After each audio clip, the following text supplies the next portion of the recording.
முருகனுக்கு அரகரோகரா. பத்திரிகை.com அன்பு நேயர்களுக்கு என்னுடைய பணிவான வணக்கத்தை முதலில் தெரிவித்துக் கொள்கிறேன். திருச்செந்தூரில் பாடல்.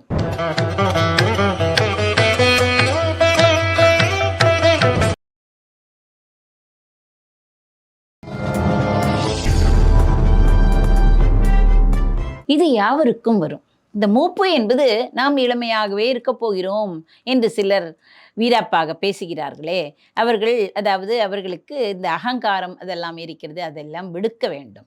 ஏனென்றால் பருவத்துக்கு தகுந்த மாதிரி நமக்கு வளர்ச்சியும் இருக்கிறது. அதனால் மூப்பு என்பது கட்டாயம் வரும். மூப்பு அடையும் வரை நாம் இருந்தாக வேண்டுமே. அந்த மூப்பும் ஒரு அழகுதான். ஆனால் மூப்பு வந்தால் என்ன வரும் என்று அழகாக பட்டியல் போட்டு கூறுகிறார். அதனால் அருணகிரிநாதர் என்ன சொல்கிறார்? காப்பு குத்திர மொழிவோனே என்று சொல்லி எவ்வளவு அழகாக நமக்கு தெரிவித்திருக்கிறார் பாருங்கள். மூப்புற்று செவி கேட்பற்று பெருமூச்சுற்று செயல் தடுமாறி என்று. இப்பொழுது இந்த பாடலின் வரி வடிவத்தை முதலில் பார்க்கலாம்.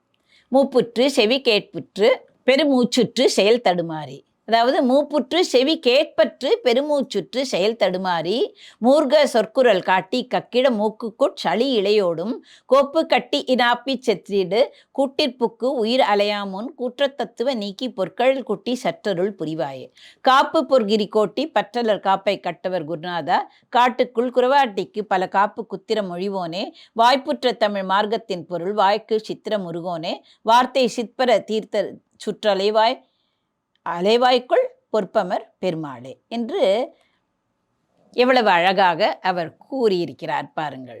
மூப்புற்று நாம் குழந்தையாக ஆகிறோம், பாலனாக ஆகிறோம், வாலிபனாக ஆகிறோம், கடைசியில் மூப்பு கிழவனாகி விடுவோம். கிழவன் என்றொரு பேர் வந்து விடுகிறது. அதற்கு பேர் அந்தந்த பருவத்திற்கு பேர் இருக்கிறது அல்லவா?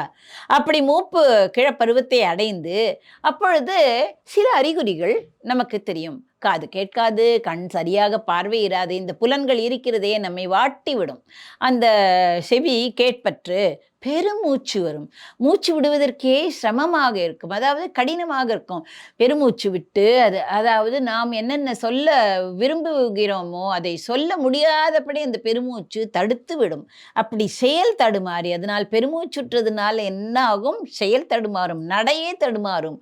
அதனால் ஏதாவது ஒரு பாத்திரத்தை எடுக்க வேண்டும், ஒரு புத்தகத்தை எடுக்க வேண்டும் என்றால் அந்த செயல் தடுமாறி அதை கீழே கூட விழுந்து விடும். அப்படி இதுதான் என்று இல்லை, எல்லா செயல்களுமே செயல் தடுமாறிவிடும். அப்படி நமக்கு மூப்பு நம்மளை தள்ளி விடுகிறது. மூப்புற்று மூர்க சொற்குரல் காட்டி, அது மட்டுமா? அதனால் தன்னுடைய நிலைமை தெரிந்து விட்டதல்லவா? அதனால் அவருக்கு, அந்த மூப்புற்றவருக்கு கோபம் வருகிறது. அதனால் மூர்க சொற்குரல், மூர்க்கமான சொல் தேடி தேடி கண்டுபிடித்து அது அவருடைய குரலில் காட்டுவாராம். அப்படி சாதாரண குழந்தையிடமும் சரி, பெரியவர்களிடமும் சரி, அப்படி கோபக்கனலை வீசுவாராம். கோபத்துடன் கூடிய சொற்களை குரலில் அவர் வெளிப்படுத்துவாராம். கக்கிட மூக்குக்கு உள் சளி இடையோடும். கக்கிட என்றால் என்ன? மூக்கிலிருந்து நீர் வழிந்தோடும், இருந்தாலும் உள்ளேயும் இருக்கிறது, அங்கங்கள் இருக்கிறது அல்லவா? அந்த உள்ளுக்குள் மூக்கு சளி நெஞ்சுக்குள்ளும் கோழையாகவே இருக்குமாம். கோப்பு கட்டி எல்லாம் ஒன்று சேர்ந்து வெளியிலும் வருகிறது, உள்ளேயும் அப்படி அந்த கோழை என்று சொல்லுகிறோம் அல்லவா? அது எங்கெங்கெல்லாம் பரவுகிறதோ நமக்கு தெரியாது. அதனால் அதுவும் சேர்ந்து, எல்லாமே சேர்ந்து இனா பிச்சு ஏற்றிடு. அதாவது துன்பமாகிய பித்தத்தை நமக்கு ஏற்றி விடுகிறது. பித்தம் வந்தால் தலை சுற்றும், கீழே விழுந்து விடலாம், எது வேண்டுமானாலும் நடக்கும். அதனால் பித்தத்தை அதிகமாக்கி கூட்டில் புக்குயிர் அலையாமுன். இப்படிப்பட்ட வாழ்வு தேவையா? இப்படிப்பட்ட உடல் தேவையா முருகா? அதனால இந்த உடலில் புகுந்து என் உயிர் அலைவதற்கு முன்னால், அதாவது இதெல்லாம் நான் மூப்புற்று இப்படிப்பட்ட ஒரு நிலை நான் அலைய வேண்டுமா முருகா? இப்படி வேண்டுமா? நீ என்னிடம் வந்துவிடேன் என்று கூறுகிறார். கூட்டில் புக்கு உயிர் அலையாமுன் கூற்ற தத்துவ நீக்கி. யமன் வருவானே, பிறகு என்ன ஆகும்? இந்த முதியவர் இறந்து விடுவார். ஏனென்றால் அவரால் ஒன்றுமே முடியவில்லை என்றால் கூற்ற தத்துவம் என்று கூறுகிறார். தத்துவம் எவ்வளவு அழகான வார்த்தை கூறுகிறார் பாருங்கள். யமன் வந்து துன்புறுத்தி உண்மை செயலை அகற்றி, அவனுக்கு என்ன உண்மை செயல்? அவனுக்கு ஒன்றுமே தெரியாது. யாராக இருந்தால் என்ன? அவருடைய காலம் முடிந்து விட்டது என்றால் உயிரை பறிக்க வேண்டும். யாராக இருந்தால் என்ன? அது வந்து முதலமைச்சராக இருந்தால் என்ன, அல்லது ஏழை விவசாயியாக இருந்தால் என்ன, அல்லது சிறு குழந்தையாக இருந்தால் என்ன, அந்த காலம் முடிந்து விட்டது என்றால் அவன் உயிரை பறித்துத்தானே ஆக வேண்டும். அவன் உண்மையான செயலை செய்கிறான். அந்த கூற்ற தத்துவத்தை முருகா நீ விளக்க வேண்டும் முருகா என்று கூறுகிறார். எவ்வளவு அழகாக கூறுகிறார் பாருங்கள். அதனாலே கூற்ற தத்துவம் நீக்குவதற்கு என்ன செய்ய வேண்டும்? உன்னுடைய பொற்கழலே சிறிது காட்டு, அது போதும். அந்த உமது திருவடி இருக்கிறதே, உனது திருமலரடியில் சேர்த்து என்னை சேர்த்து சிறிதானம் எனக்கு அருள் புரிந்தால் அதுவே போதும் முருகா என்று கூறுகிறார். இப்பொழுது பாருங்கள் எவ்வளவு அழகாக விவரிக்கப் போகிறார் என்று. காப்பு பொற்கிரி கோட்டே. காப்பு என்றால் பூமி நிலைத்து நிற்பதற்காக காப்பாக இருக்கிறதாம், பாதுகாப்பா மேருமலை இருக்கிறது. பொற்கிரி என்றது எது? மேரு தன்னிடத்தில் பொன்னை வைத்து கொண்டிருக்கிறது. அந்த பொற்கிரியே வில்லாக வளைத்தார். பற்றலர் காப்பை, பகைவராகிய அந்த முப்புறம் இருந்ததே, அந்த முப்புறத்தாருடைய அரண்களை, காப்பு என்றால் என்ன? அரண்களை கட்டவர் குருநாதா. கட்டவர் என்றார் அழித்தவர் யார்? சிவபெருமான். அந்த சிவபெருமானுக்கே விளக்கம் சொன்னவர். ஓம் எனும் பிரணவ மந்திரத்தை விளக்கி குருநாதராக ஆனவர். குருநாதரே, காட்டுக்குள் குறவாட்டிக்கு, கானகத்தில் தானே இருந்தாள், ஓடி ஆடி அப்படி இருந்தவள், சிறு பிள்ளை தானே அவள், சிறு பெண் தானே அந்த வள்ளி பிராட்டி குறவாட்டிக்கு பல காப்பு குத்திரம் மொழிவோனே. அதாவது இவன் காதல் செய்தான் அல்லவா, அதனால் பசப்பு வார்த்தைகளை நிறைய அவளுக்கு சொல்லிவிட்டான். உன்னை காதலிக்கிறேனாக்கம், நீ அப்படி இப்படி, நீதான் உலகம், நீதான் என் உயிர் என்று இப்படி பசப்பு வார்த்தைகள் பல அவளிடம் சொல்லி பல காப்பு குத்திரம் என்றால் என்னை காத்தருள், நீ இன்றி நான் இருக்க மாட்டேன் என்று மாய வார்த்தைகள் எல்லாம் அவன் புரிந்தானா. மாய வார்த்தைகள் எல்லாம் உரைத்தவரே, வாழ்க்கை சித்திரமுருகோனே, உண்மை இதுவே என்று அழகுற தெளிவுபடுத்திய தமிழ் மார்க்க தென்பொருள். அது முக்கியமாக அதை சொல்ல வேண்டும். தமிழின் அகப்பொருள் துறையின் உறுதியான பொருளை வாய்க்கு சித்திரமுருகோனே, உண்மை இதுதான் என்று உணர்த்தியவன், அழகுற தெளிவுபடுத்தி உணர்த்திய முருக கடவுளே. வார்த்தை சித் பர, சொல்லுக்கும் சித் பர என்று. சித் என்றால் அறிவு, பர என்றால் வெளி. வார்த்தைக்கும் சொல்லுக்கும், அதாவது வார்த்தைக்கும் அறிவுக்கும் அப்பாற்பட்டவரே, தீர்த்த சுற்று அலை வாய்க்குள், புனிதமான தீர்த்த துறைகள் சுற்றியுள்ள கடற்கரை இருக்கிறது அல்லவா, அந்த செந்தில் மாநகரில் பொற்பமர் பெருமாளை. பொற்பு என்றால் இந்த இடத்தில் அழகு என்று, அழகாக அமர்ந்துள்ள பெருமையின் மிகுந்தவரே என்று கூறுகிறார். தமிழ் மார்க்கத்தின் பொருள் என்றால், அதாவது மதுரையில் இலக்கணம் இல்லாமல் இருந்தது. அந்த இலக்கணம் அந்த இறைவனின் படியில் அமைந்தது.